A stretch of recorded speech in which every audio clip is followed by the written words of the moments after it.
করতো, ইকরা আগে থেকেই সন্দেহ করতো, বাট আলবি এটা প্রতিনিয়তই বলতো যে না আমরা জাস্ট কলিগ।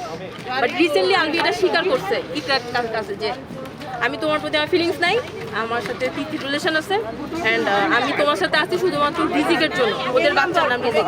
সকাল 10:46 ফেসবুক গ্রুপে শেষ মেসেজ, আমি নেপাল যাব। দুপুর 1:27 বন্ধুর নক, তুই কই। এর মধ্যে ঘটে গেছে সবকিছু। ছোট পর্দার অভিনেতা জাহির আলবির স্ত্রী আফরা ইবনাত খান ইকরার মৃত্যু ঘিরে এখন তোলপাড় পুরো ছবি জঙ্গল। রাজধানীর মিরপুর ডিএসএস এর একটি বাসায় শনিবার দুপুরে 12:15টার দিকে ইকরার মৃত্যুর ঘটনা ঘটে। প্রাথমিকভাবে পুলিশ এটিকে আত্মহত্যা বলে ধারণা করেছে, কিন্তু এখানেই তৈরি হয়েছে বড় প্রশ্ন। ইকরার পরিবার, বিশেষ করে তার মা রেবেকা সুলতানার অভিযোগ, স্বামী জাহের আলবির কথিত বিবাহ বহির্ভূত সম্পর্কের মানসিক চাপে ইকরা এই চরম সিদ্ধান্ত নিয়েছেন। মৃত্যুর পরপরই এক অভিনয় শিল্পী সহকর্মীর সঙ্গে আলবির প্রেমের সম্পর্কের বিষয়টি সামনে আসে, যা বিতর্ক আরও বাড়িয়ে দেয়। অন্যদিকে ইকরার ঘনিষ্ঠ বান্ধবী সামিয়া আলম বলেছেন, ইকরা আত্মহত্যা করার মতো মেয়ে না, কতটা কষ্ট পেলে এমনটা করেছে সেটা জানা দরকার।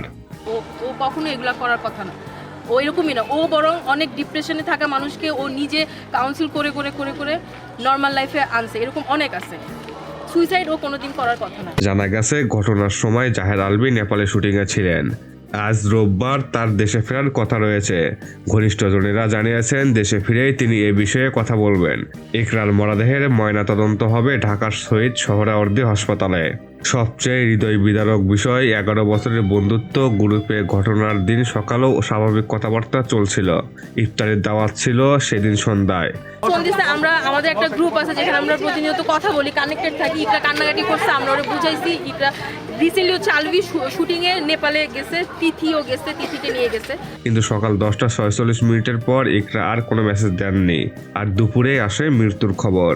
এটা কি শুধু আত্মহত্যা নাকি মানসিক চাপ, সম্পর্কের টানাপোড়েন, সব মিলিয়ে লুকিয়ে আছে অন্য কোনো গল্প? তদন্তের রিপোর্ট আর জাহের আলবির বক্তব্যের অপেক্ষায় এখন সবাই।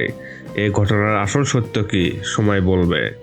দর্শক, এই নিয়ে আপনাদের মতামতটুকু কমেন্ট বক্সে কমেন্ট করতে ভুলবেন না। আমার চ্যানেলটি এখনো যারা সাবস্ক্রাইব করেনি অবশ্যই সাবস্ক্রাইব করে পাশে থাকবেন।